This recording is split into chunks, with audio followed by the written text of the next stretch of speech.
When you have a business that delivers magazines or leaflets door to door, every time you want to remap, change or expand an area, you're going to need the name of each road in the new area and the number of properties within those roads.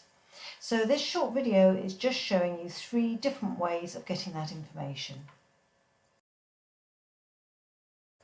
So for this first example, I'm going to use Google Maps to see what I can find out about this little road here, Westwood Gardens, which is this main road and a couple of spurs off. Now you can see that as I look at it, I can see these grey blocks here, each of which represents a building. However, some of these buildings are houses and some are garages, so just counting up the grey blocks is not good enough.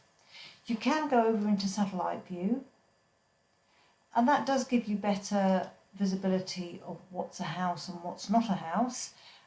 Also, as you zoom in, either on satellite view or the blocks view, you can see you've got some of the property numbers showing as well. So you could look at this and say number 58 is the last house, but of course that doesn't reflect the fact there might not be a number 13 or there might be a 19A. So it's not a very accurate way of doing it, but it is one simple free way of getting information about one road at least. For this second method, I'm going to royalmail.com, and over on the right here is search addresses and postcodes. And in here I can put the name of the road that I'm searching, in this case Westwood Gardens, Chandler's Ford, and click on that, and it will return every property in that area. It doesn't give you a total, but you could sit and count one by one down the screen, which is going to be a bit tedious. Or a better way of doing it is if you position your mouse just on the left here and scroll down the screen till you get to the last property, and when you get to here, let go of your mouse and Control C on your keyboard, then go over to a spreadsheet, and in the first cell here do a paste special. That pastes all the properties, so that's the first property, and you can see line 56 is the last property, so that it indicates there's 56 properties in Westwood Gardens.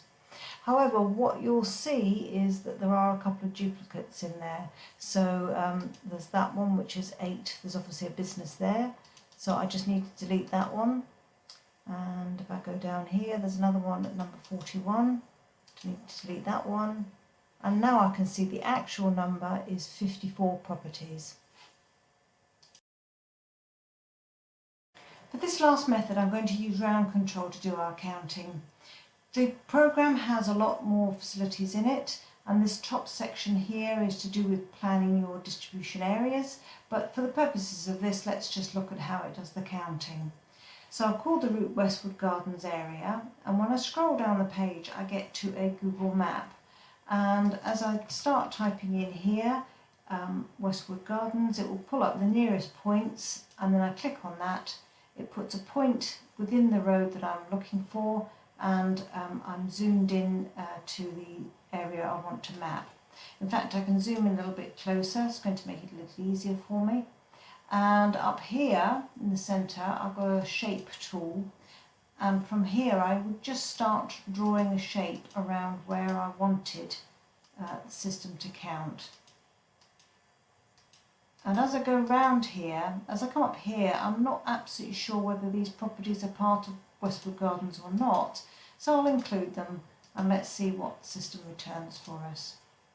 Down here I can see I've picked up the care home, and I didn't want that in my area, so I'm just going to click on here and take that little bit out just by moving the points over here. I do still want those properties, so that's everything that I want, and now all I need to do is come down here and click on count and give it a second, and it's returned Westwood Gardens. It's also picked up a couple of properties from Kingsway and from Wychwood Grove, which is further over here.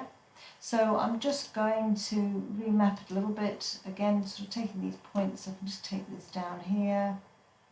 Again, not absolutely sure what is which is Westwood Gardens and which isn't. And when I've redone that, it's still picked up one from Witchwood Grove, and I can carry on fiddling with the shape here, or if I just didn't want that one to show on my list of roads to deliver to, I just click on the eye symbol here and turn that off. But ultimately what you can see here is that very quickly we got a total of 54 from Westwood Gardens without having to mess around trying to count up numbers of properties.